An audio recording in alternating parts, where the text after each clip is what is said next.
The Illuminati. I've had people on here and they talk about the Illuminati. Do you believe in it? No. Literally, people come on and think it's real. Yeah. I'm rich as I'm Jewish. Nobody asked me to join any of them secret societies, right? Nobody. I'm like, hello? Can I at least get an invite to a cocktail party? All my life, been grinding all my life. Sacrifice, hustle paid the price. Want a slice, got to roll the dice, that's why. All my life, I've been grinding all my life. Look, all my life, been grinding all my life. Sacrifice, hustle paid the price. Want a slice, got to roll the dice, that's why. All my life, I've been grinding all my life. Hello, welcome to another episode of Club Shay Shay. I am your host, Shannon Sharpe. I'm also the proprietor of Club Shay Shay. The guy that's stopping by for conversation and a drink today is one of America's most famous and successful entrepreneurs. He created the world's first streaming platform. He's one of the top 10 Wall Street trades of all time. He's in the Guinness Book of World Records for the largest single e-trade transaction, one of the most influential people in cable and sports industry. Self-made multi-billionaire, savvy entrepreneur, internet pioneer, genius financier, highly respected businessman, a celebrated sports owner. He helped the Dallas Mavericks win their first NBA title in 2011. Primetime television star, he was a shark on the award-winning TV show Shark Tank. As an executive producer for Academy Award-winning movies, best-selling author, avid philanthropist, humanitarian, and mogul. Here he is, ladies and gentlemen, Mark Cuban. What's up, Shay? I love that intro, man. When you hear all those things, you like, damn. I know. I'm like, no more. Enough. You're just telling me I'm old, that's all. You drink, Mark? Yeah, do I drink? Yes. Okay, well, you know, hey, this is my own cognac. It's called Shay by Le Portier. You know anything about cognac? Yeah, a little bit, but I'm a sipper, right? I'm not like... Yeah. I ain't expecting you to take this into the dome, Mark. I didn't say I never have. I'm just saying. Thanks for having me on. Thanks for coming on. Appreciate you. Oh, so much for being a sipper. Yeah, it was just a tiny one. So let's get right into it. Your big acquisition this offseason was Klay Thompson. Yeah. Obviously, you got Luka. We know what Luka is. You have Kyrie, a guy that can make big shots, tremendous handles. How were you able to convince Klay to come to Dallas when his dad wanted him to go to LA? He grew up as a Lakers fan. Kobe was his idol. How did you convince him join us in Dallas? I mean, credit goes to Nico and Kyrie and J Kidd, right? They know him, they've played with him, they understand him, and that's literally why we brought Nico Harrison in, because of his relationships with players. Okay. And so they went out and spent time with him, got to know him better, and really, and I think Klay was ready for a move, right? Mm-hmm. You know, all the grief he got last year, particularly the way it ended. So the timing was right. And, you know, kudos to Klay for being willing to make the move, and kudos to Nico, J Kidd, and Kai for making it happen. Is it hard to convince players when they've had such success in one locale and they've been there for an extended period of time and that's their identity? They're known. He's always going to be known as a warrior. No matter what happens, if they win a title here, he'll still be known as a warrior.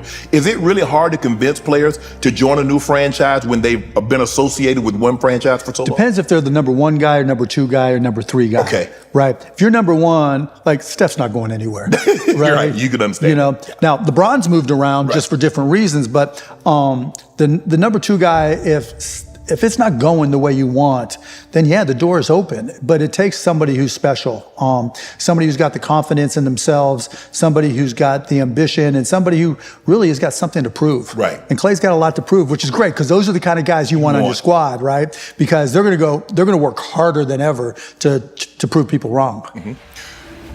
You come off one of your best seasons since you won the NBA title.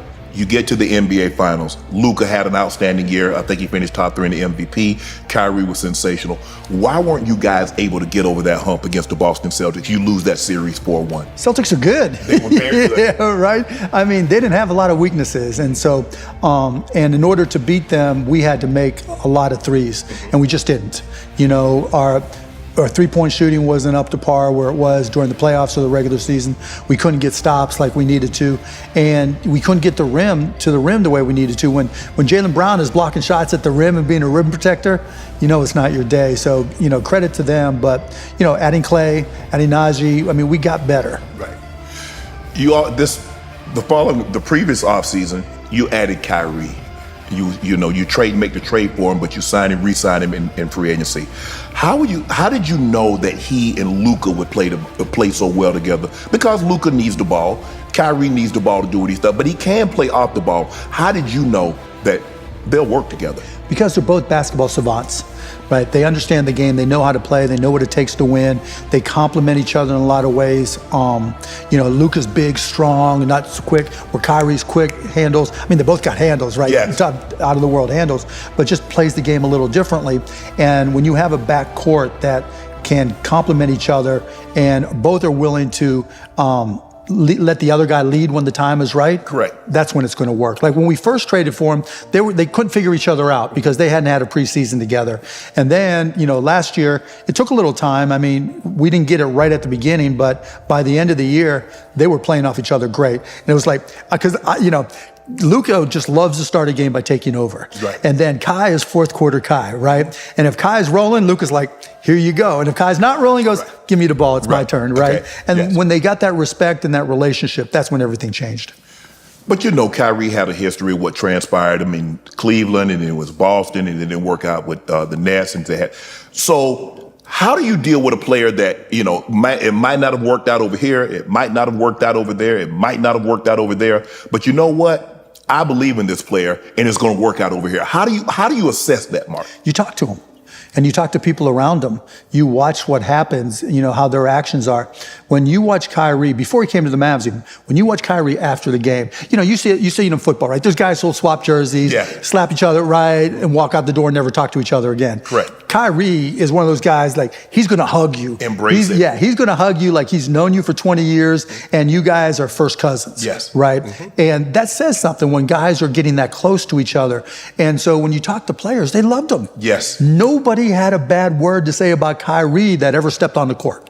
And so to me, that was all we needed to know. Okay. And then from there, all the things you said, well, okay, what went wrong in Boston? What went wrong in Brooklyn? A lot of that is maturity, right? But a lot of it was circumstances too, right? How often is COVID going to hit? Right. And lead to those circumstances.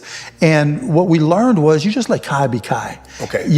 And I love talking to the guy. Mm-hmm. And I say this all the time, like, if you go back to your college days and you're sitting in the dorm and you're hanging out with friends, there's a couple guys that just want to get trashed, right? There's a couple guys that want to get trashed and talk about girls, right? And then you all talk about sports. Kai's the dude that's sitting there wanting to talk about world peace, right? Why aren't we fixing this?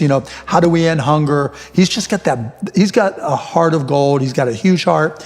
And he wants to help people, And even if you look at his social media, it's about his tribe, right? It's about the people around him and how he can lift people up, right? Yeah. His community. And that, once we saw that, I mean, to me, it was easy to make that decision. When you hear people like, man, they're misunderstood, what was your perception of Kyrie before you actually got around Kyrie and found out what type of genuine person that he is? Honestly, before I did the work, I thought he was a team killer. Okay. Right? I was just like, because I never talked, there was no point, there was no reason for me to talk to people about him. Correct. Right? Mm-hmm. It's just like, hey, if he doesn't want to play when the Mavs come to town, great, right? If things don't work out on another team, great.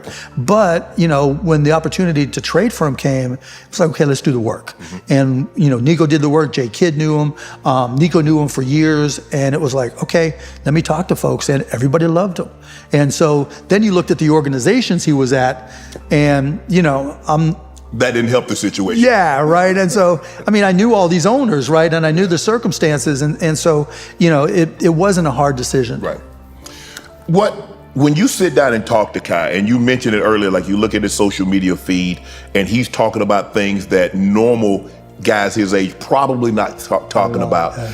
But when he got dropped by some of these major sponsors, what did you share with him? I was like, can I help? And obviously, when it comes to shoes, which is big money off court, we got Nico Harrison right there, right? And so Nico gave him a lot of guidance and support. He had talked to him and worked with him at Nike. So Nico was great. And, I talked to Kai about business, and he was just like, Mark, I just want to be myself, lead the way I want to lead, and be creative. And he found a great deal, right? And he's been making it work. Right. If you notice the deals he signed since he came to us, there's no problems, right? There's no issues because we just let Kai be Kai. And when you do that, good things happen. Right. Now, is it true that when Giannis was a free agent, you Did you want to try something? Because I'm reading out, it says like you passed on Giannis. No, okay, two different things, right? So when Giannis was getting drafted, Right. That's when you passed. That's when we passed, right? Because we had Dirk, and this was like 2012, I think it was, or 2013, and we just won the championship 2 years ago. And so some of our people wanted to go for Giannis. Okay. I wanted to trade down, and we ended up getting Shane Larkin, not because so much of Shane, who could play, but we needed that cap room to go out and try to sign somebody to propel Dirk. We wanted to go for the gold again. Get another one. Right, we wanted to get another one. So, but it's just the way it worked out. And had we gotten Giannis, we'd never gotten Luka. Wow. Yeah. So how do you do that, Mark? Because you're like, okay, there's this guy here, and we have a superstar already on the team, and we're trying to maximize because he's not going to play another 10 years. Right. So we want to maximize this. So how do you really determine? Because you look at y'all like, damn, if we don't have you, Luke. But remember, so Giannis coming out, there were like, I vividly remember, there were 2 VHS tapes of him playing in the Greek league. That was all they had to show me. Like the old school tapes, if you went into a yard sale, right, and you find these tapes, when it's got lines and everything, and it looks like someone's mom shot it. Yeah. That's what it was, right? And look, he got drafted at 13, I think, or something like that. And so, it wasn't like every other team knew about it either. Right. But, you have to respect Dirk. You have to respect what he's done for us. And I already know, like, Dirk, if we had just, instead of going for it in free agency, if we had just said, okay, this rookie's going to be great, he would be like, what a shit show. With all love, right? Because Dirk's all love. But, just out of respect to Dirk, it was my final decision, and we went for it. And we didn't get the free agents we wanted, but that was the plan. Has the buck always stopped on Mark Cuban's day? Yeah, it's got to, right? It was my team, it was my responsibility, my final decisions for better or worse. Right. Because I heard Jerry says, no one can run the Cowboys better than I can as a GM. Is that how you feel? No, there's probably a lot of people who can run it better. I mean, obviously, someone's going to get the chance now, but but Jerry, Jerry and I had and the difference is, between us is Jerry saw the whole thing as a business. Right. And when he talks about running this thing as a business and as a football team, he's right. And they've gone 12-5 like 3 straight years, right? So it's not like they suck, right? Correct. And you know how hard it is to get over the hump. Absolutely. Right? It takes some luck, and you're playing against Mahomes, who's like the Michael Jordan in some respects of quarterbacks. Then it was Brady before him, right? And so I'm not disagreeing with Jerry. I just think you got to give more credit to luck, because luck has more impact than probably anything I could do or anything Jerry can do. Wow. Okay. So have you had conversations with Jerry about, Jerry, I don't know, maybe you let such and such, maybe it's a different eye. No, I've had conversations with him in the past, but not about players, right? Because I don't know shit about football players when it comes. I mean, I got my own fantasy football stuff, and my son Jake is just all about fantasy football, right? But yeah, you've got to live it to make those kind of decisions. But I've talked to him in the past about coaching decisions and stuff, but that was probably 10 years ago. Okay. This is Michael Finley, Grant Williams, they tell the story, but I want to get to Luka. I believe if Luka were to train in the offseason and get himself in tip-top shape, I don't think Luka realized he's great. I'm talking about he's transcendent, he's historically great, but I don't think Luka realized how great he can be. Yeah. I mean, look, we all mature as we get older, right? And this going into a 6th year, he learned what it takes to get to the finals for the first time. And that tells you a lot. It's like with Dirk. When we lost in 2006 in the finals to Miami, Dirk's attitude changed completely. Wow. Yeah, Dirk just became a different human in terms of preparation. I mean, literally no alcohol during the season, which wasn't how we used to be. Trust me. No sweets, right? No fried food during the season. Just complete about face on how he approached his profession. And Luka's smart like that too. Now, I haven't talked to him this offseason about all that kind of stuff. What's that? What about the hookah? Hey, let me just tell you this. I know one guy who's about 7 foot and it is a Hall of Famer who introduced me to hookah, right? The one time I've tried it, and he ain't slowing down, and he's like 37. So I'm not going to judge there. Okay. What do you think about hookah? I have never tried it. Yo, you never have? Yeah. I've done it once, twice. You like it? Nah, no. If I've only done it twice, that tells you everything. don't like it. So tell us the story about Grant Williams. You signed him in free agent from the Celtics. And I guess Michael Finley tells the story that he's trash talking Luka in practice. Yeah. Were you there that day? I wasn't there that day, but I heard all the stories, obviously. So what happened to the best? What was relayed to you? Oh, Grant was trying to define himself. Grant's a great guy, right? I still keep in touch with him. I like him a lot. And he was trying to define his role with the Mavericks. He wasn't going to be the best player, but he was going to be a role player that had to fit in, made threes, but he was kind of like the enforcer.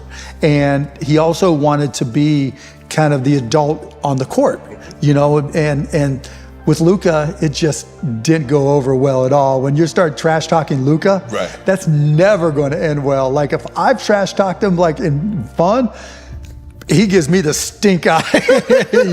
You are not doing that to Luka, and Grant found out the hard way.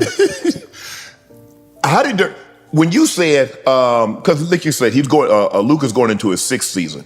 Dirk played 20 seasons with you, the only franchise that he's ever played with. And you say, yeah, right now, Luka's the best player. You really believe that right now that he's a better player than Dirk's ever been? Yeah. I mean, Dirk, remember, the league has changed. Right. And Dirk, the skills he brought, and even more than his skills, the mindset. Dirk is mentally tougher than any human I've ever met in my life. Whether it's dealing with pain, because better than anybody, right? It's what you do off the court. Correct. What you do off the field that defines what you do. If you don't do it off, mentally, physically, intellectually, right? Learning all the things you need to do, your football IQ, your basketball IQ, doesn't matter how talented you are, right? We've both seen talented guys just run right through it, flame out in a minute. And so, Dirk had that mindset that was stronger than maybe anybody other than Michael Jordan. Right. And that, Luka, on the other hand, in terms of actual skill and killer instinct, Luka can handle the ball. Dirk needed somebody to get him the ball. That's the only reason, right? If Dirk came out now, right, and he'd have the skills and the handles, right? Because, kids today, they watch on Instagram, they watch on TikTok, all the drills and all the handles, and they see Steph and they see Luka and Kyrie, and so they all emulate. Dirk would have been out with all those handles, and that'd have been unfair. A whole different. So basically, he'd been Kevin Durant before Kevin Durant. For sure. Kevin Durant got handles that can shoot the ball. They're 7 foot tall, can shoot the ball like Dirk. So basically, he'd have been KD before KD. He would have been, right, and then some. And that's no disrespect to KD, right? Who was that first person to get me that hookah?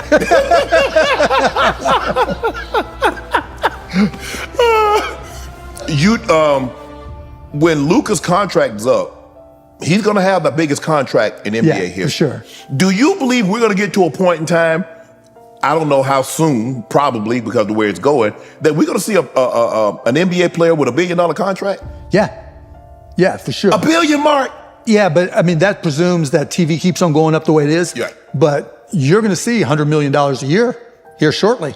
Wow. Because if the TV contract has 10% increases in the cap, the way the CBA works, right? And you saw Steph, had $62 million for 1 year, right? I mean, when Luka and Tatum and all these guys, man, they're Tatum young. Tatum just got what, like 400? Something. So Luka's about to get a lot. A lot. And it's going to go crazier. Like this coming year is still old CBA, old TV money, right? Once that new TV money kicks in, they'll be making more money a year than I will. These guys are going to be making, I don't care how many billions you have. I don't have a real job, right? And so I'm not making $100 million every year. Right? You're going to have players making more than the owners. Wow. And that's okay, right? There is no league without them, right? That's what makes basketball, the NBA, different than every other sport, right? You couldn't recognize 50 of 53 guys on an NFL roster if they walked in the door, right?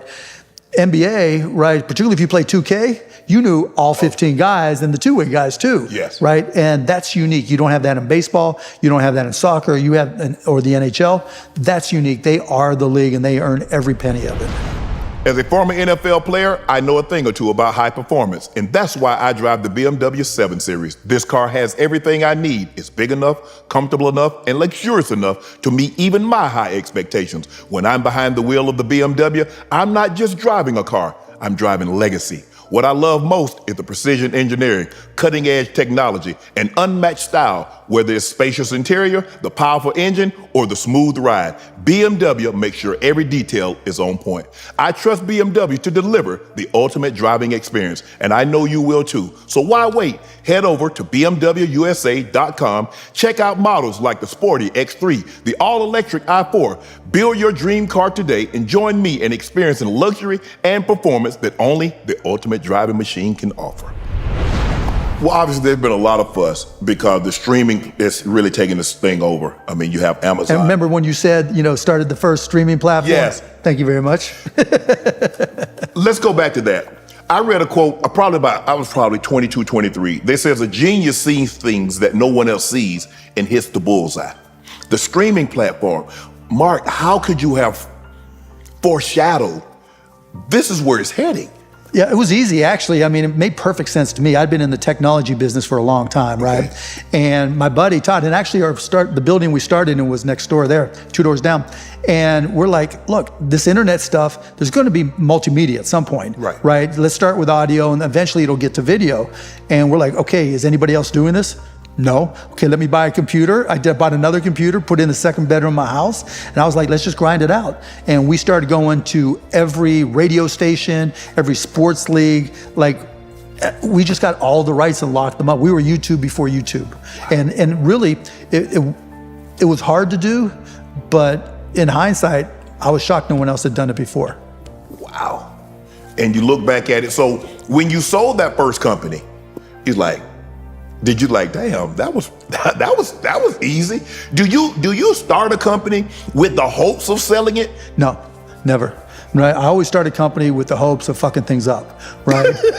And trying to disrupt things, So like, I remember when we started, it was AudioNet before it was broadcast.com, and people were like, well, what's the mission on, what's your personal goal? And I'm like, I want to be the next Ted Turner, because Ted Turner had TBS, right? Started CNN, right? And then he was, doing the racing, the yacht racing or whatever, the World Cup. Yeah, World Cup. What was it called? What is it? America's Cup. America's Cup. Right? Or something like that. But in any event, and he has champagne everywhere. He has hot girls everywhere, right? And he's like managing the Braves when he wanted to. I'm like, come on, that's what I want to be, right? I want to have fun. And so the goal, though, was to see if we can turn this thing and actually at some point in time replace television. And it happened slower than we expected, but it's happening now. And that was the vision.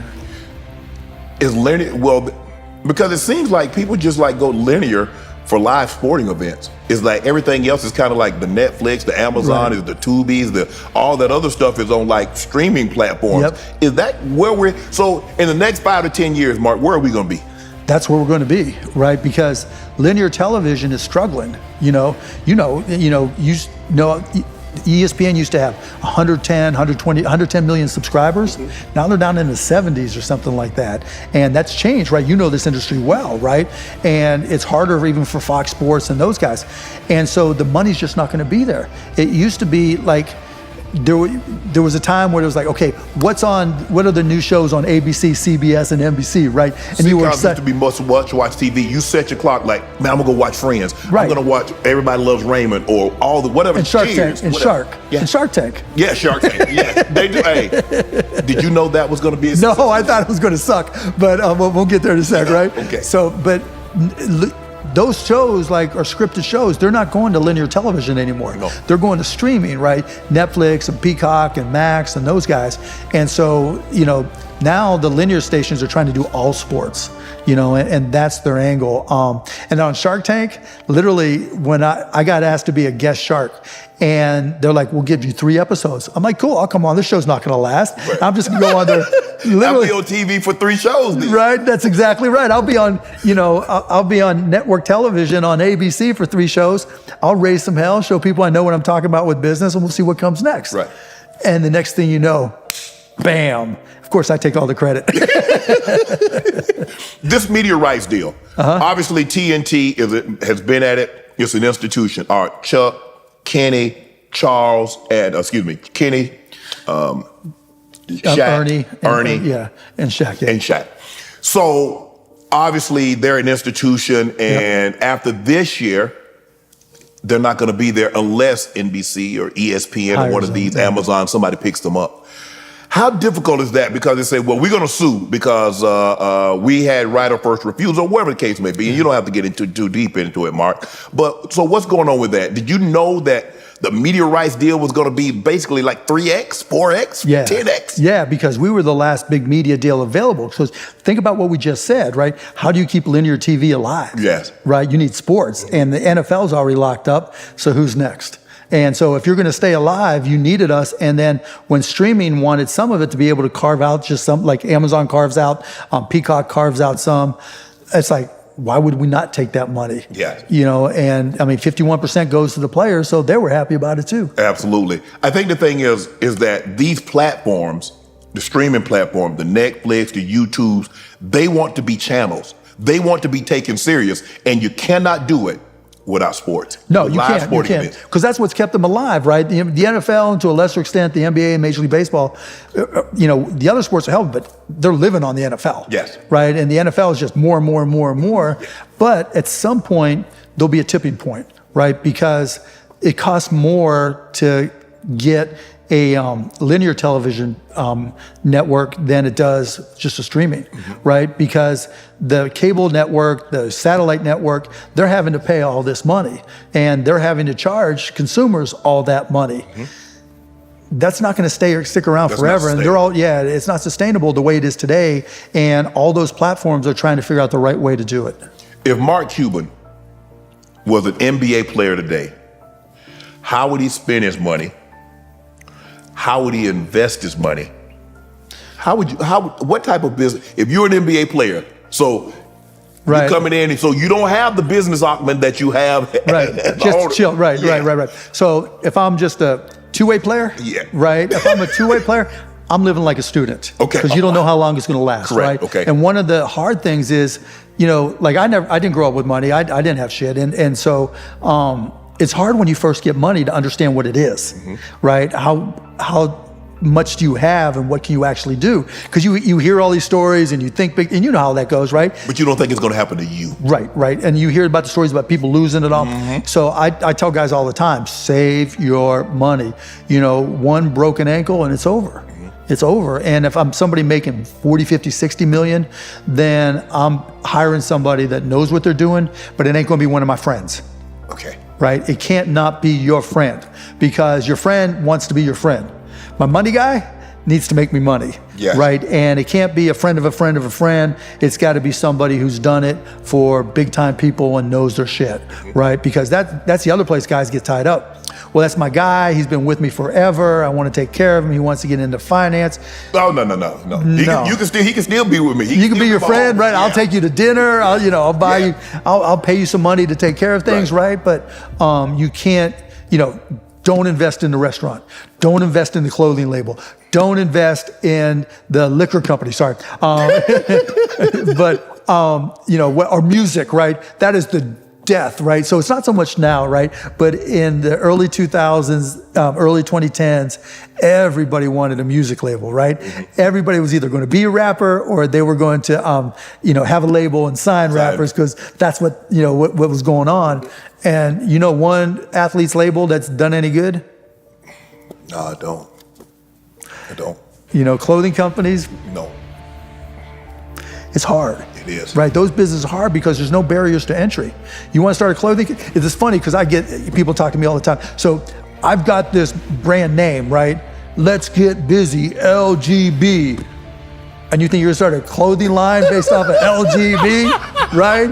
Or, I've got this one song that I'm going to do, right? And it's going to, listen to this. Isn't this the best song It's not that easy.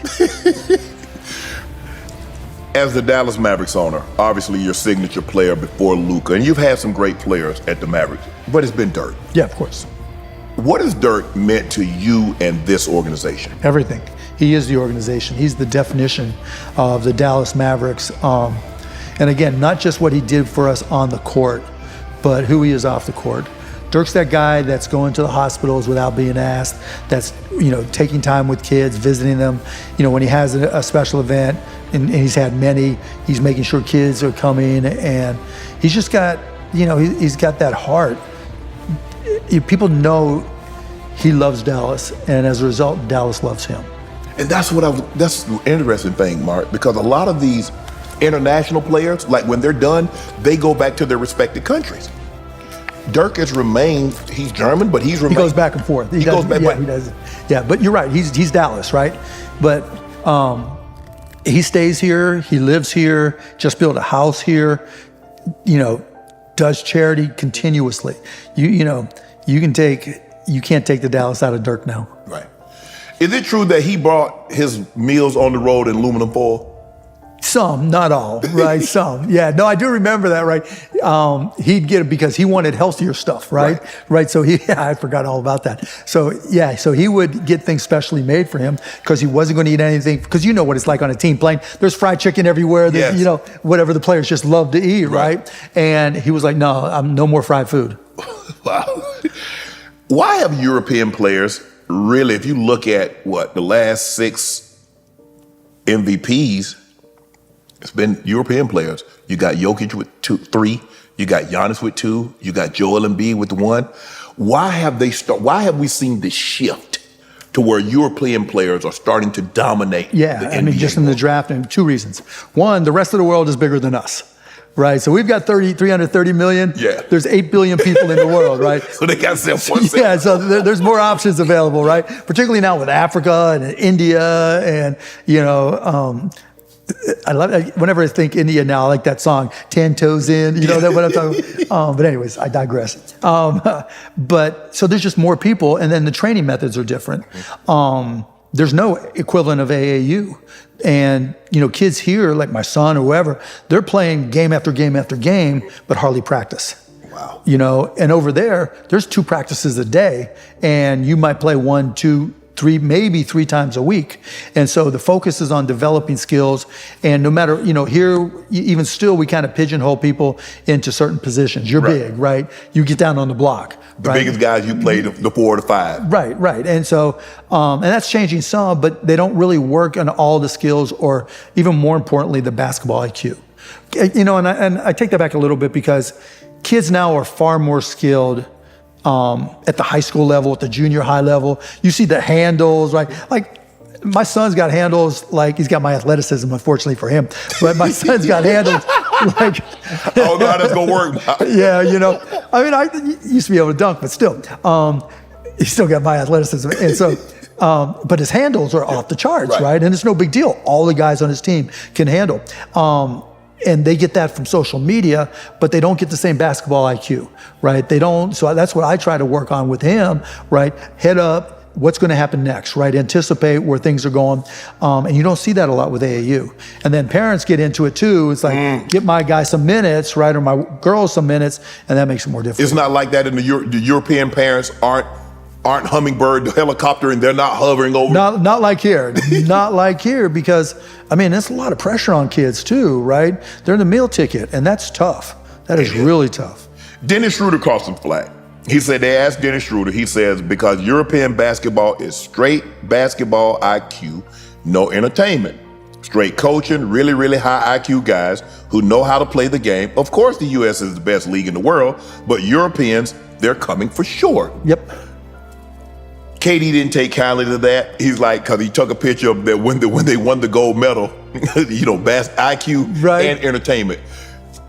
What was Dennis Schroeder trying to say, and do you understand what he was saying? Yeah, of course I understand, right? So once you get past the top 30 players, right, IQ matters, right? Because you've got to be able to play with Luka. You've got to be able to play with Kyrie, because they have high IQs and everything else to go with it. Right. But the guys who are, 5th, 6th, 7th, and lower on the roster, you got to have a high basketball IQ to know where you're fit, know where your role is.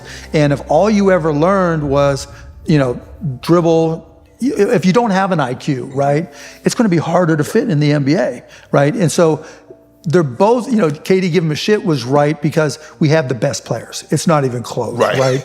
But but still, out of those top 20 players in the, there's a reason why those guys have been MVP. Mm-hmm. And so if you have the level of skill that you need, and you have that basketball IQ, and it's developed. And if you flip it around, if we did the same development here for kids, and you combine the athleticism and the skill with the basketball IQ, there might be half the number of European players or foreign players in the NBA.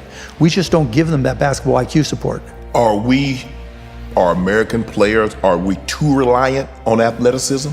I think it depends. To a certain extent, yes. There are some players that, like the KDs of the world, like the LeBrons of the world, that are American, have basketball IQs off the charts. They're just insane, every element of the game.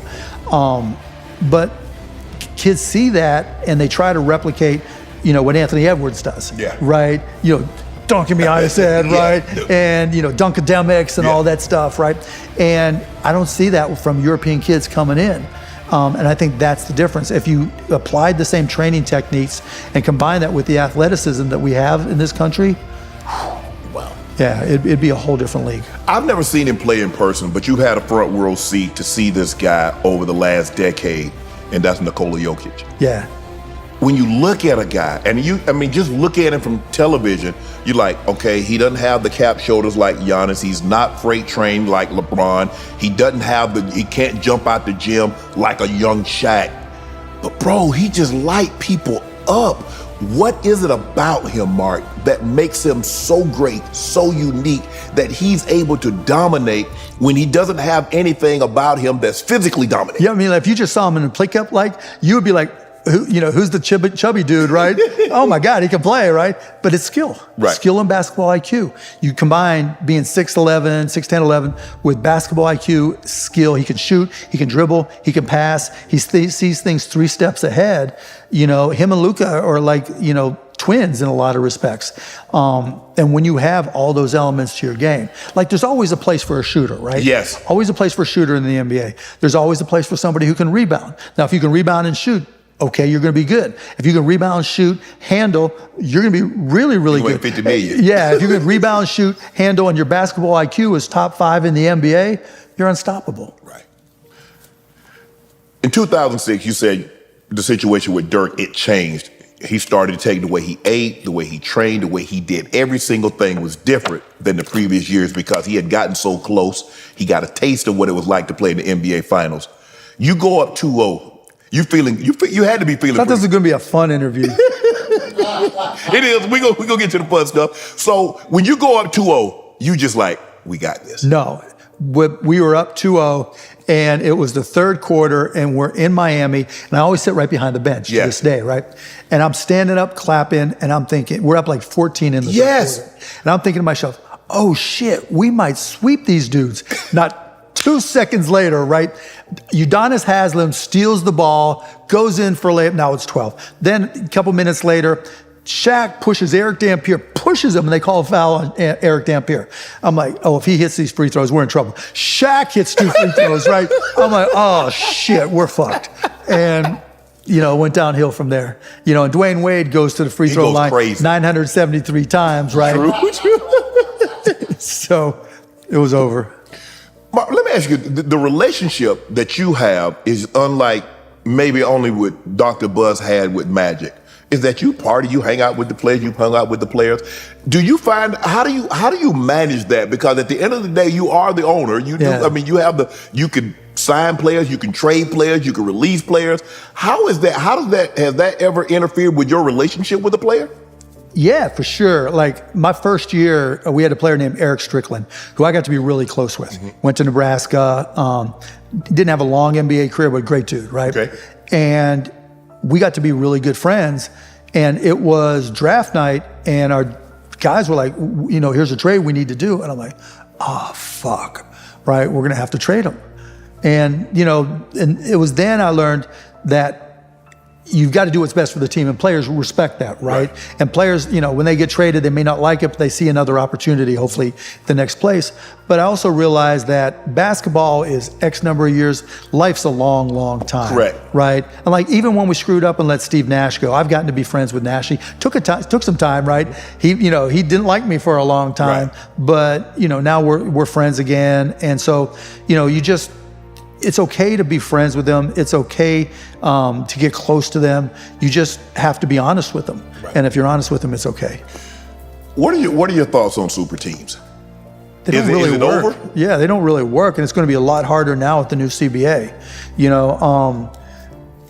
With the new collective bargaining agreement, they have this first apron and second apron thing, right? And if you have 3 max out players, you're right there by the time you have 15 guys. You're over the second apron. And if you stay at the second apron for, 2 years, you're getting your first draft pick moved to the end of the draft, or you can't trade it, and then the second year, if you're over, you move to the end of the draft, right, no matter what. And there's limits on the trades you can make. It's hard to build a team. And so I think it's going to be harder and harder and harder for teams to have, a big 3 that are all maxed out. Now, what you want is what we hope is like a player, Klay comes in, right? And a Najee Marshall comes in, but we got someone we drafted like Derek Lively, who can be an all-star caliber player or better. It's just like the Celtics.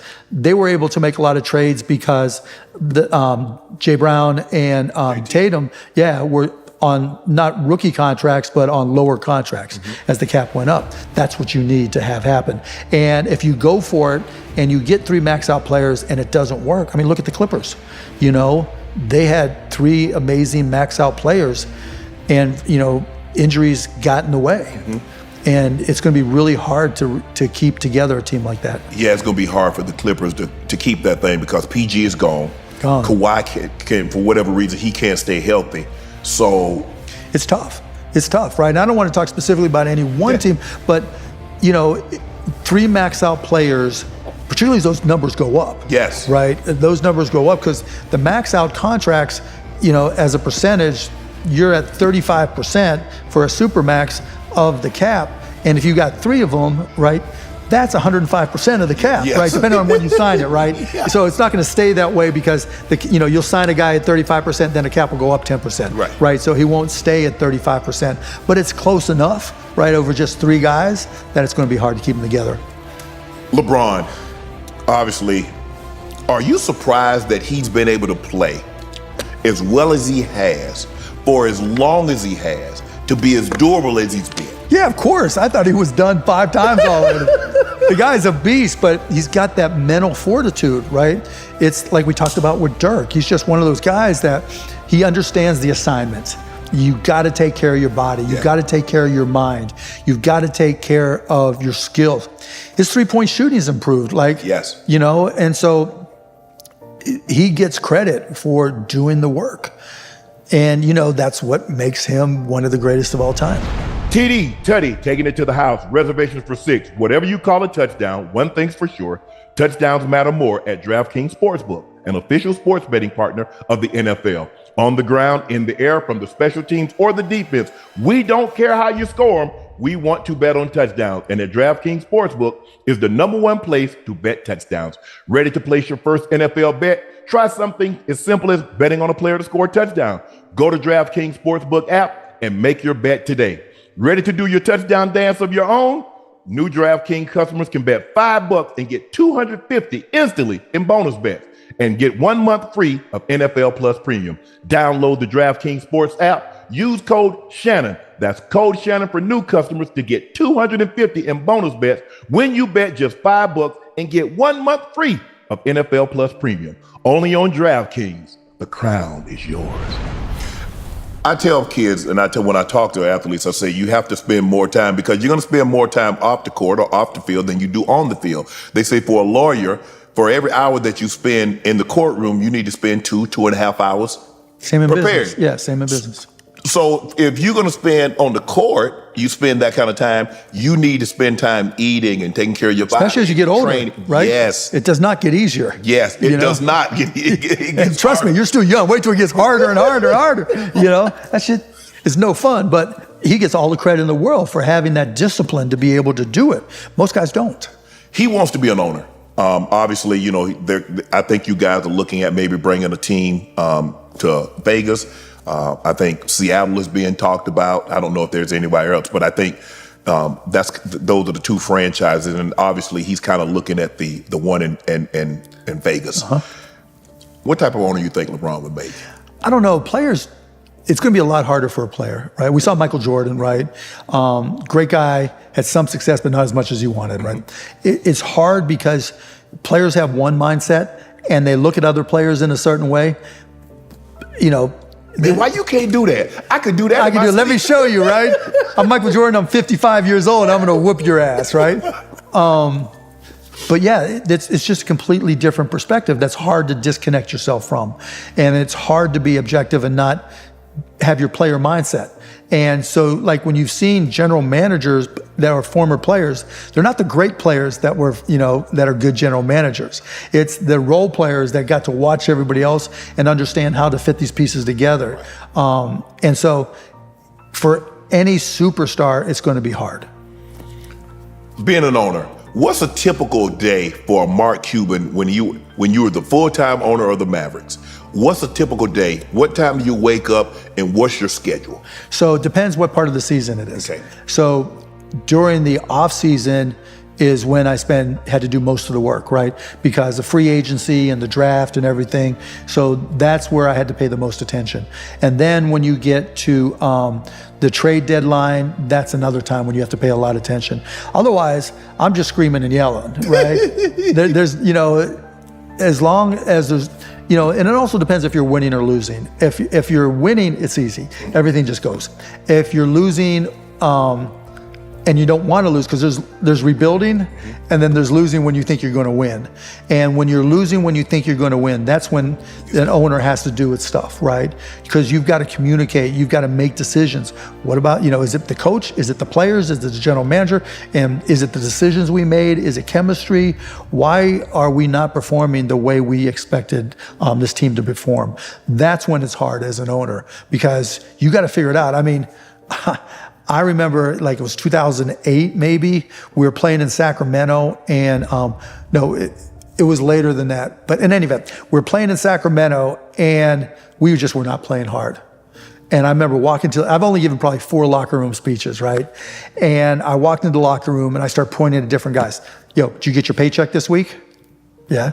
Did you get your paycheck this week? And I went around to all of them. You get your paycheck this week? And they all said yes. Then motherfucking play like you got your paycheck, right? Because you aren't doing shit, right? And so I can imagine the looks like. And we lost that game. Do owners ever, because I heard you say you're like, is it the coach, is it the players, is it the GM, is it anything else in the staff? Do owners ever look at themselves like, is it me? Is it yeah, of something I'm course. doing? Oh, all the time, right? Because it's my final responsibility, like we said before. And you're going to make mistakes. And I've made plenty, I traded early on. I traded for this one dude.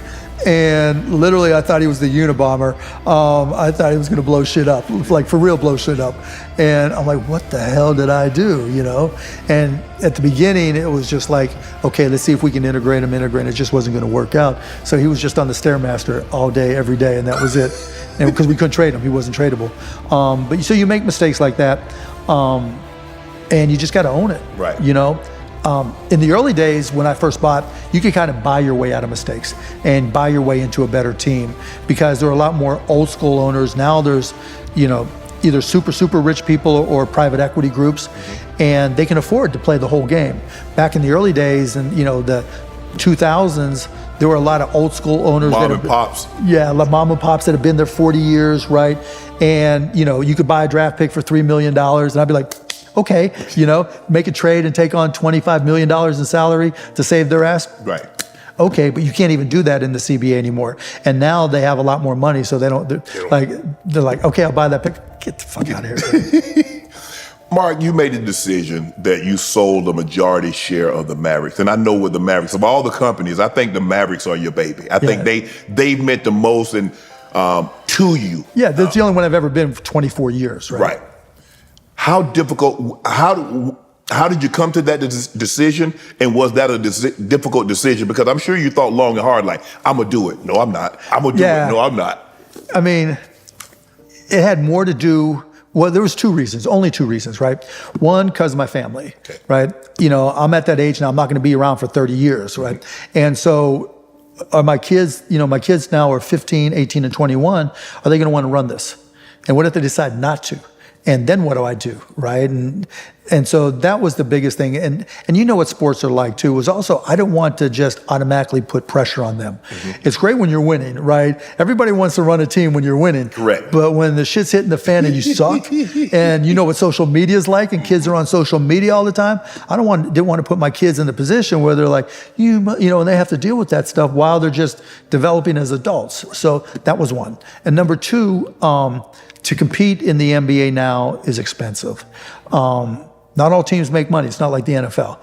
And in order to have the money to be able to do whatever you need, luxury tax, whatever it may be, it's not just about technology or tickets or TV anymore. Like technology, okay, I got that down, right? TV, media, got that shit down too. Streaming, got that shit down. But now you got to build real estate. I don't know shit about real estate, and never did. And so when I had a chance to work with Patrick Dumont, starting years ago, we would talk all the time about bringing, resort-based casino gaming to Dallas or to Texas. And, he would talk about what it takes to build a casino and to build a new arena that fit in there. And I'm like, I don't know anything about this. And so if the Mavs were going to compete, I was going to have to learn all that stuff. And honestly, I don't want to learn it. And if it was going to take $2 billion in cash to make all that work, Steve Ballmer's got that. I don't have that $2 billion, right? I do now, which I'm happy about. But now you don't want to build. Well, no, I just didn't know, right? It'd be one thing. I could have borrowed it and all that stuff, but I would have had to learn it. Or I would have had to just trust somebody. And that's just not my style. That's a lot of money to trust somebody. That's a lot of money to trust and a lot on the line. And so now I've got a great partner who will going to improve the arena we have today. We'll build something new.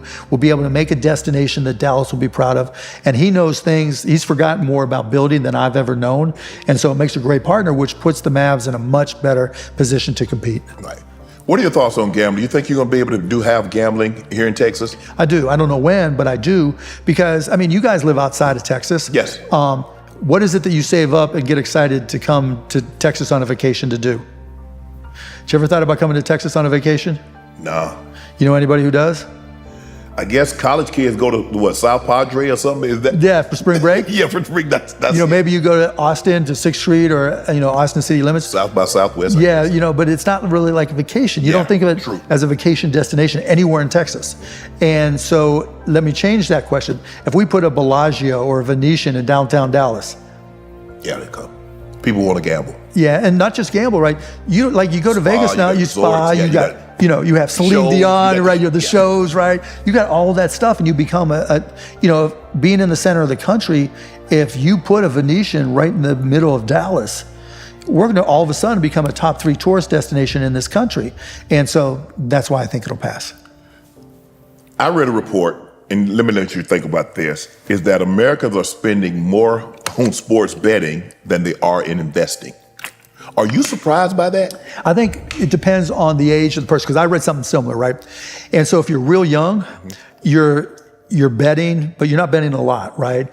Or you're buying crypto, Dogecoin to the moon, baby. But it's hard for kids to save money, right? Mm-hmm. And so you know how kids are, right? You're a 22-year-old dude or woman for that matter in college, right? And I know sports, and so you play it and you're probably going to lose, but it's fun, right? It's just entertainment money, kind of like crypto is. But yeah, I just think when you get to people who are in their 30s, 40s, and 50s, I don't think, the numbers I've seen are that they're not, unless you have a real problem, they're not overspending.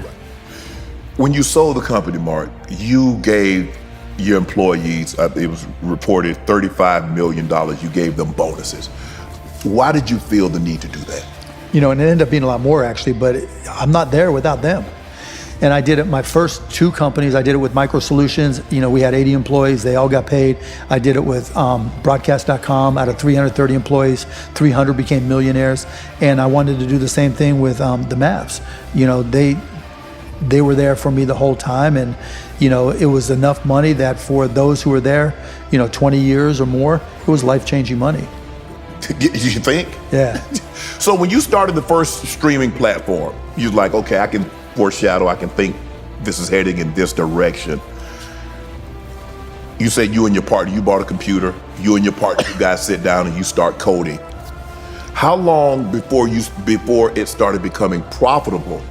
Because that's the hardest. I mean, Yeah. if it's profitable right away. It took us 4 years to get to break even. Okay. So we had gone public. It was the #1 IPO in the history of the stock market in 1998, and we sold it in June of 2020, I think it was. And that second quarter, we were right around cash flow break even. But we were only in business for 4 years. And so You mean 2000? Or 2000, right? Yeah. And so we were only in business for 4 years. So that wasn't horrible for a tech business like that. Did you ever, I mean, YouTube, Netflix, I remember this had to be 1999, 2000. I went to a nail shop, and the lady was telling me about how she get movies from Netflix. I said, so tell me about it. She said, what you do is that, you know, you tell them what you want, and they'll send it, the DVD right to your door. You watch them when you want to, and you put them back in the thing and send them back. I said, well, what about Blockbuster? She's like, nah, I think Blockbuster's gonna go away. I was like, I don't know about that. She was right. She was right. I'm like, I'm thinking to myself, had I just taken like $10,000, $15,000 and put it into Netflix, boom.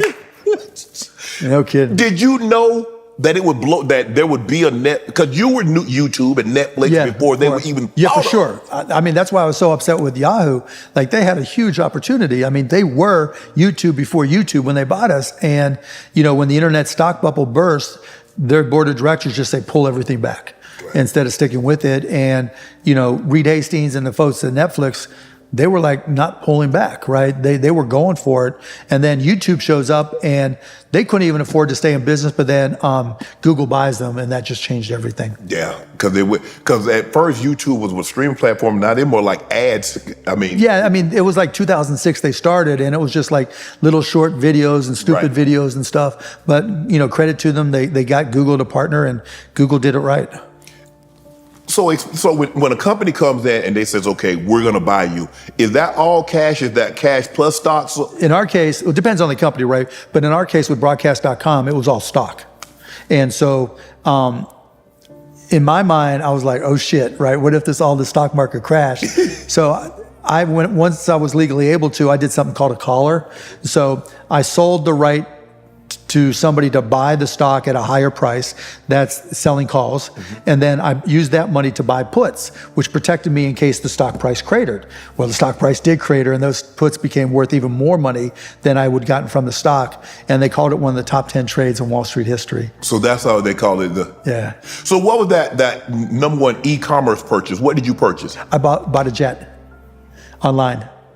It had to be a Gulfstream. Yeah, G5. Yeah, so I just got paid, and I was like, time is like my #1 thing. I want a jet, right? I want a jet. And so I'm like, well, I'm an internet guy. I'm going to practice what I preach. So I contacted Gulfstream. I emailed them, and I said, okay, can I get a test flight? They set up a test flight. I'm like, okay, I like this.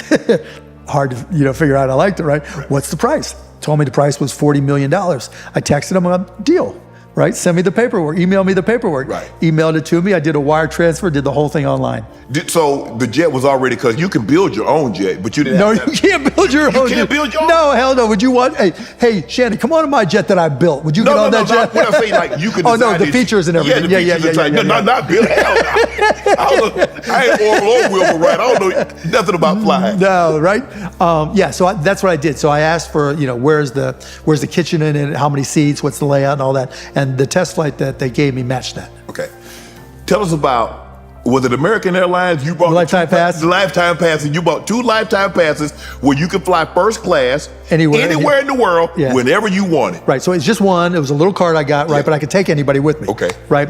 And so this was after I sold my first company, Micro Solutions. I was 29, I think, 30, and just sold this company, walked away with a few $1 million. And I was like, my buddies and I going out, just got destroyed. We went to one of these old school steakhouses. They don't really have them anymore, but where you could ask for a phone and plug it into a jack in the wall there, right at your table. Yes. And I'm like, you know what? They're like, what do you want? Well, what do you think you're going to do with all this money? And I'm like, I don't care about cars or houses. But boy, I fly a lot for work. If I could get this lifetime pass, I wonder if such a thing exists. So I'm like I even, because I had memorized, because I traveled, like 1-800-433-6464, the American, I think that's still the number, right? Is it? Does that sound right? But anyways. We'll confirm. Yeah, whatever. So I called them up, just slurring my words. Do you guys sell lifetime passes? They're like, let me connect you to the AirPass department. I'm like, what? Bam, right? And so I got all that information, hungover as hell, and I've signed up. And initially it was $125,000, and then I upgraded it. I forget how much I paid, but it gave me almost unlimited miles for me and somebody else for the rest of my life. Yeah. So, where's the pass at now? My dad's passed away. I gave it to him, and then I gave it to a friend as a gift. So it was transferable? Just one time. Just one time? Yeah. Okay. But because my dad died, they let me do it, because he didn't use it a lot, and I didn't use it a lot, so they let me transfer it.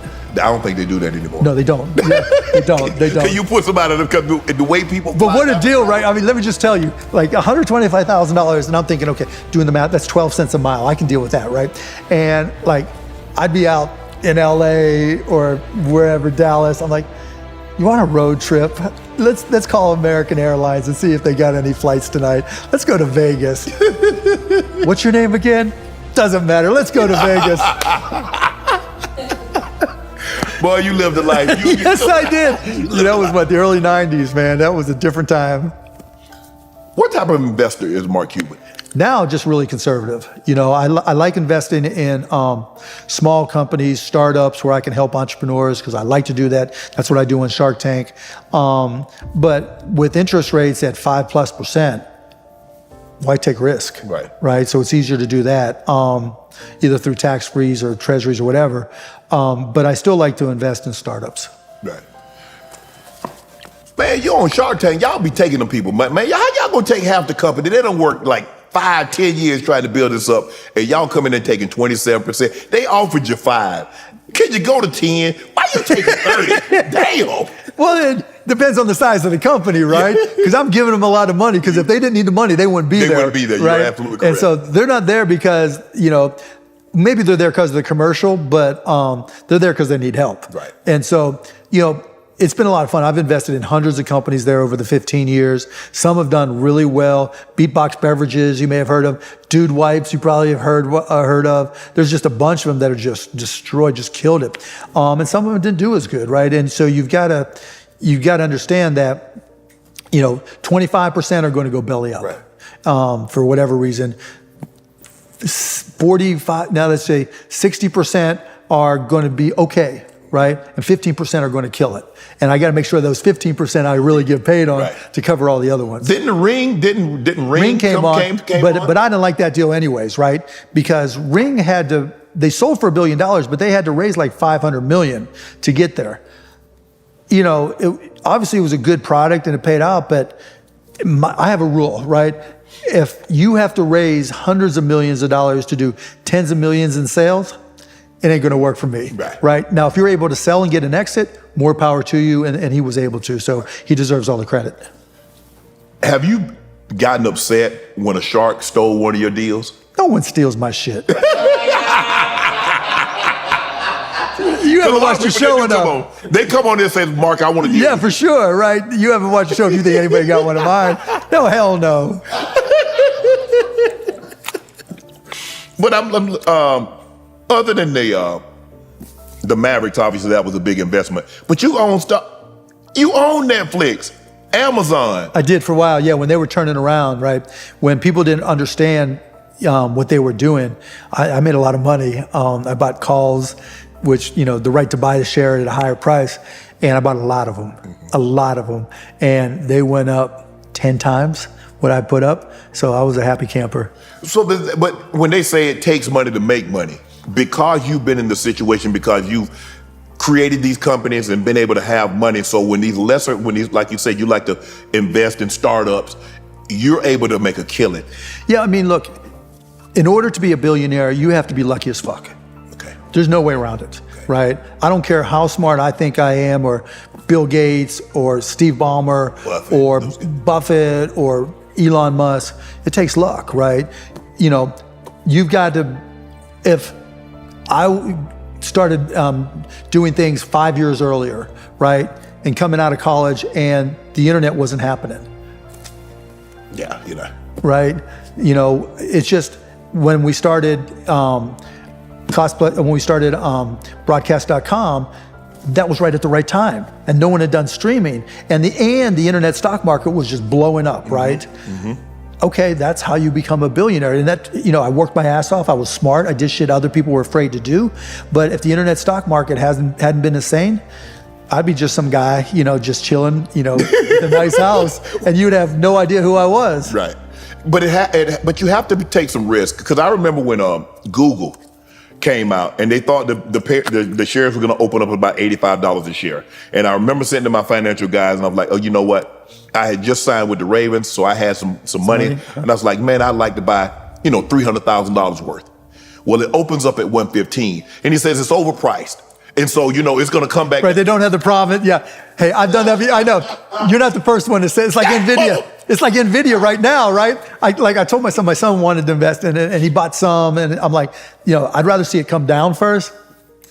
And my son's like, I got you. Who's the expert now, right? Think about it. And how many times has Google split? Oh, I mean, you know, it's worth over $3 trillion now. $3 trillion. Trillions. I mean, not billions. That's 1,000 billions, $1 trillion. Yes. So my investment, I'd have been a billionaire with you. Right? You fucked up. I did.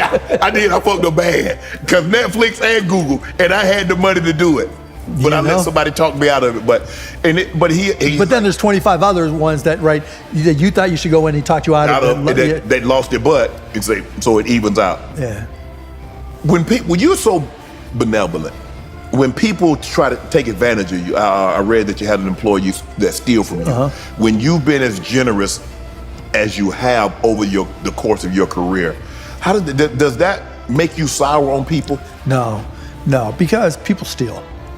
What am I going to do? Right? Yeah, steal from somebody else. Don't steal from me. Look, you know what? It's a good problem to have, right? That means you got it, huh? I can afford it. Right. Like my first company, Micro Solutions, though, there was a lady, Renee Hardy, ReneeHardy, right? She was our receptionist, and her job, she had one job, right? Take our payables for our vendors, put it in an envelope, lick the envelope, take it to the post office, right? We had $84,000 in the bank. I'll never forget. Get a call from the bank. Sir, this woman just came through the drive-through, and the checks were whited out. The payee was whited out. Remember white out? Yes. She wrote her name in it. And I'm like, you didn't cash them, did you?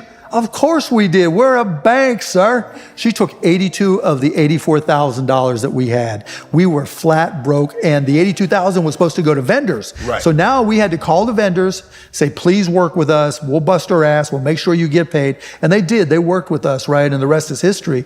But she could have just, boom, done. Then I was mad. That's why I always say Renee Hardy.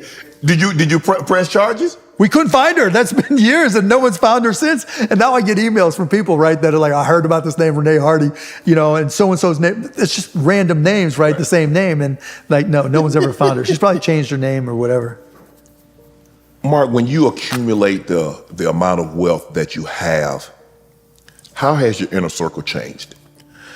It hasn't. It hasn't at all. Like my guys from grade school, high school that I grew up with, we just did a Zoom. We do every 2 weeks. They come out to Mavs games. I go see them. They're still my buddies, my college buddies, Ben and Tim, still my best friends. I played rugby in college, and after, my rugby teammates are still my best buddies. When I came to Dallas, I slept, 6 guys in a 3-bedroom apartment, and, Shippy and Suze and Ron Ead and, Fred Turner and all these guys, they're all still my great friends. at the end of the day, at heart, you a college frat guy. Oh, for sure, right? You know, You got 6 guys and we in the bedroom, we just hanging out, we go out and drink beer. Didn't matter, right? You know, live like I bought a book when I was in college. It was called How to Retire by the Age of 35. Okay. And basically what it says is live like a student so you can save all your money. Right. And then if you do that, you know, and you know, even if you're investing in like just treasuries or whatever that pay 3, 4, 5%, okay, you know, you get, you know, $1 million and you make 5% on that, that's 50 grand. If you're living like a student, you turn that into 2 million, et cetera, et cetera. And that was my goal, right? And so moving down to Dallas and living, you know, sleeping on the floor the whole time, you know, going out and literally buying 1 beer and eating all the fried mushrooms and shit, I was cool with that. I was having a blast. It was no problem at all. What was your fact? Because I think the thing is it's easier said than done. Because a lot of times, I'm just speak to me. I don't want to speak to anybody else. But to speak to me, we didn't have anything growing up. And I've always wanted to make sure that I could take care of my family. But I wanted some things that I couldn't get when I was growing up. For sure. I wanted to be able to go to a restaurant if I wanted something nice, be able to go. If I saw something, you know, clothes, as far as clothes, maybe a watch, I want to be able to get it. Your mom and dad, were you like middle class? Yeah, my dad did upholstery in cars, so or seats. So if this had a rip in it, you take it to where my dad worked and he'd sew it up, right? My mom did odd jobs. You know, my dad never made more than $40,000 a year in his life. That was good money though. You do realize when you... No, I know. I'm not complaining. Yeah, I'm not complaining, right? Yeah, I'm not complaining, right? But still, you know, and that's, you know, he wouldn't retire. Right. Like even after I started making money, he wouldn't retire. Really? No, he had to work, right? That's, you know. That's his thing. That's his thing, yeah. And like he had to be able to pull out that credit card if we all went to dinner and pay for it, because if I paid for it, that was an insult. Wow. I read you had your hips replaced. Yeah, both of them. I had both of mine replaced. A lot better, isn't it? Boy, it's a new lease on life. I'm telling you, you wake up and it's just like, oh. I mean, I'm living. Because back, I was surviving. The pain, there's like, on a scale of 1 to 10, what's the pain? 10! What the hell you think I'm in here for? Right? Because you'd be in bed, right? You'd be trying to sleep and they would lock up. And you'd have to do like a push-up and like drop. I would have to do a drop just to get them to unlock so I could walk. And like, I remember I got one done at 49 and then the other one done like 5 years later. And I remember walking through the hall of the arena and one of our guys was like, dude, you walk like an 80-year-old man. And I'm like, okay, it's time. It's time.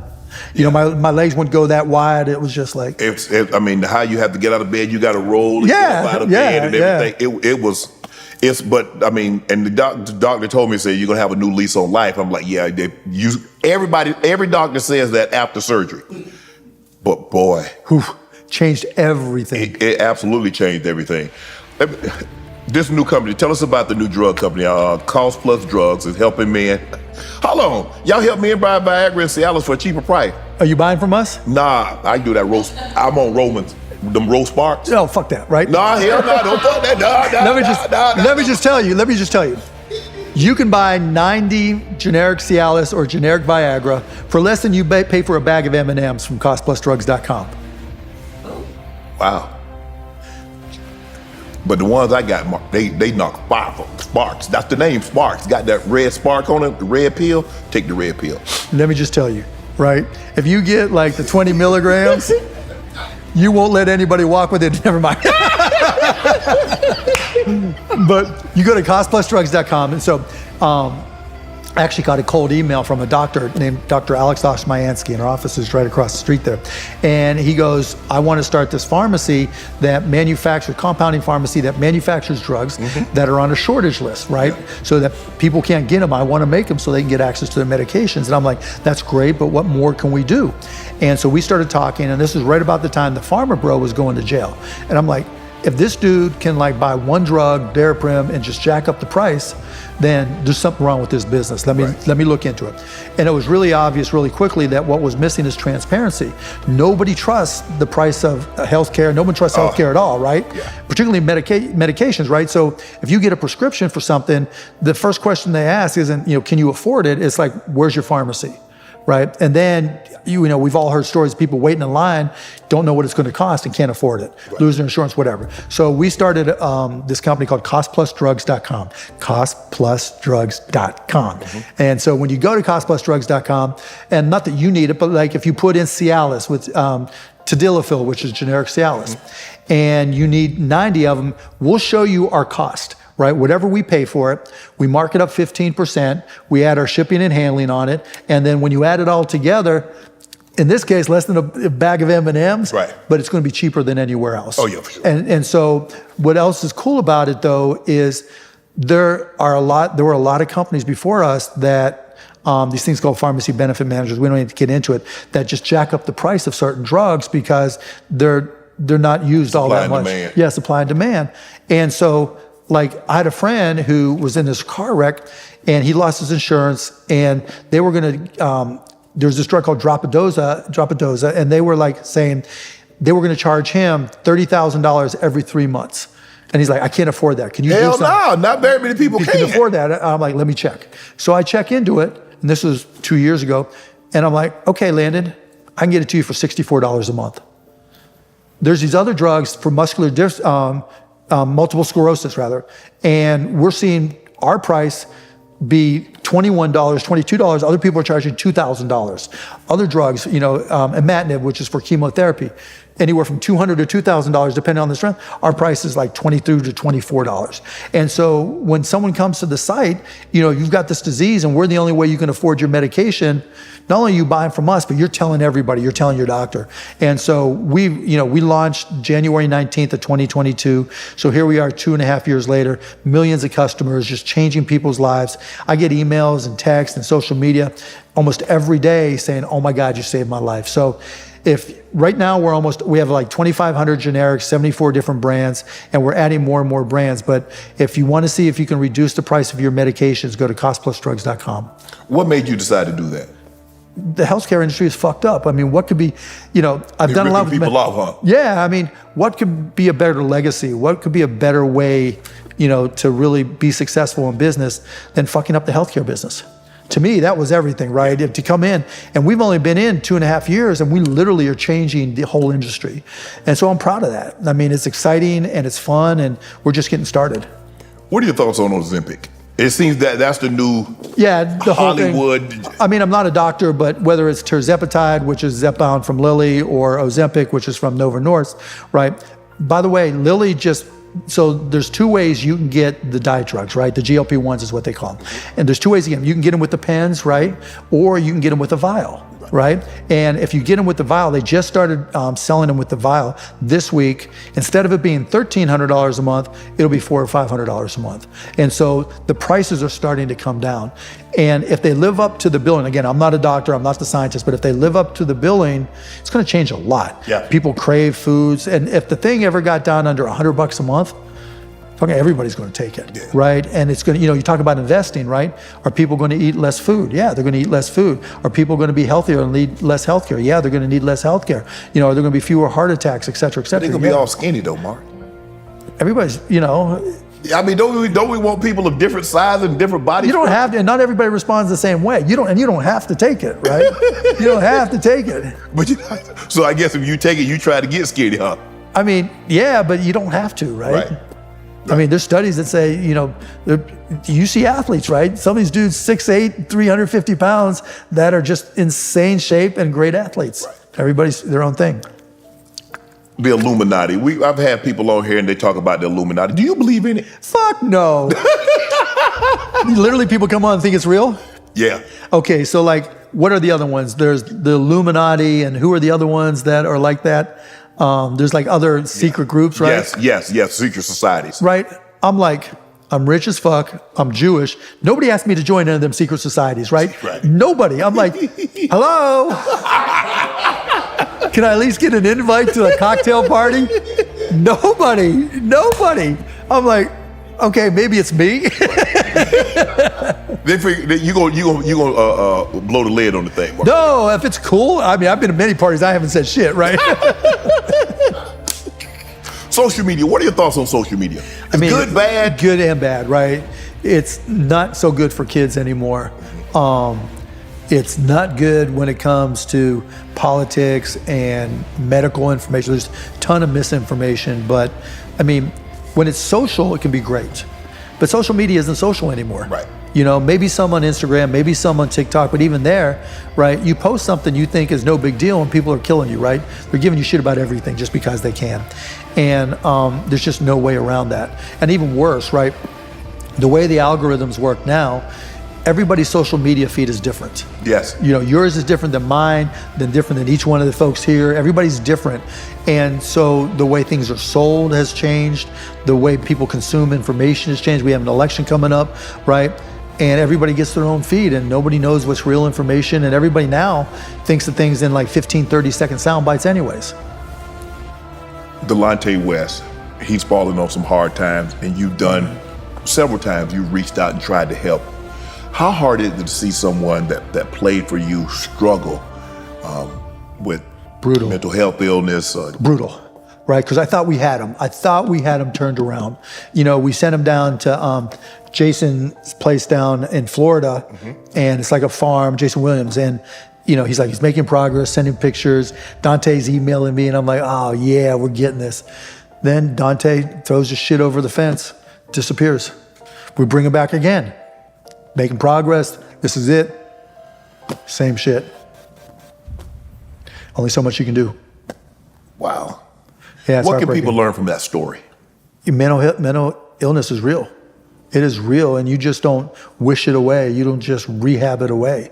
You know, I've got other friends, you know, Tanya, these other people that I support and help. You want them to get help, but some things you can't help on everything. Right. You were the shareholder in Twitter before. No, I wasn't. You wasn't? I wasn't, yeah, I wasn't. So what's your back and forth with Elon? Yeah. Oh, man, I just love to fuck with him, right? It's like nobody likes to fuck with him, right? So I'm like, yeah, because he'll turn your Twitter off. Right? Yeah, right. I mean, he's got really thin skin, and so it just makes it easy. It's like he sets himself up, right? When it's your place and it's your business, it's like a club, right? Yeah, come on in, have a drink, and you just assume everybody's just going to really, you know, say yes to you, right? Right. Nobody ever says that dinner sucked, right? It's just fun. And I don't have anything personal against him. And I never initiate it, right? The only time I ever go back at Elon is when he tries to fuck with me. So like he's called me a racist, he's called me a fool, he's called me all these different names. So he's always calling me names, and I don't care. But if you're gonna call me a name, I'm just gonna fuck with you, right? Because you're Elon. If it's just some random, what's the point? How important is this election in 2024? Everything. To me, I mean, look, if you don't think Donald Trump is a threat, you don't think this is the most important election. I do. I just don't. I've known him for 25 years. I don't trust him, right? I don't think he's moral. I don't think he's ethical. I've seen him rip people off. I don't believe pretty much anything he says. And so to me, you know, I've been trying to support Kamala. What are your thoughts on DEI? On DEI, I like it. I think it's good for business, right? You know, I think a lot of people try to misrepresent what it is. But to me, diversity means, you know, good business. Go look for people where other people aren't looking, right? Not all companies recruit at HBCUs, right? Correct. Not all companies recruit, you know, at different schools where there's a large Indian population or where there's a large LGBTQ population. And so, you know, I want, like any other business element, I want to look where other people aren't, because that's where you find smart people. And then once you find those smart people, they got to be qualified. You're not hiring them if they're not qualified, right? But just some people think like, okay, I hired someone who's black or LGBTQ or Hispanic, well, they must not be qualified.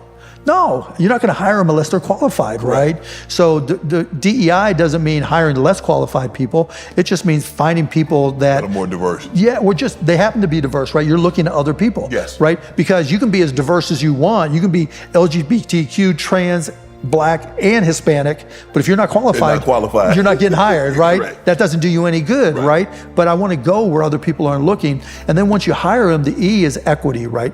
It means I'm going to put you in a position to succeed. I hired your ass, right? Of course I'm going to try to put you in a position. Yeah. And then the I, what we're talking about is just, I'm going to let you be you, right? And so being inclusive means if you're LGBTQ, if you're trans, I don't give a fuck as long as you're good, as long right? as you do the job, I don't care what you do. Yeah, I don't care, right? You can be a lumberjack. I don't care, right? You can walk around singing a lumberjack song. I don't care, right? But, you know, I'm going to make sure people in the workplace and the organization respect that. Yes. Right? If you know, you're a boy and you want to call yourself Sue, I don't care, right? People are going to call you Sue. And some people, they use it as an excuse if they don't get a job, right? Oh, it must be DEI. But no, I mean, I didn't think you were qualified for the either you're position. qualified or you're not, right? And once you get there, just because you were hired and you're diverse, doesn't mean you're getting a promotion, doesn't mean you're getting the next job. And to me, that's what DEI is, and that's why I've been a big supporter. I want to get you out of here on this one. Mark, how hard, because you got married after you had already had some paper, major paper, how were you able to tell that, you know what, she loves me for being Mark? Or do you really know? Yeah, of course you know. I mean, if she'll let you hit you with the Dutch oven, you got it.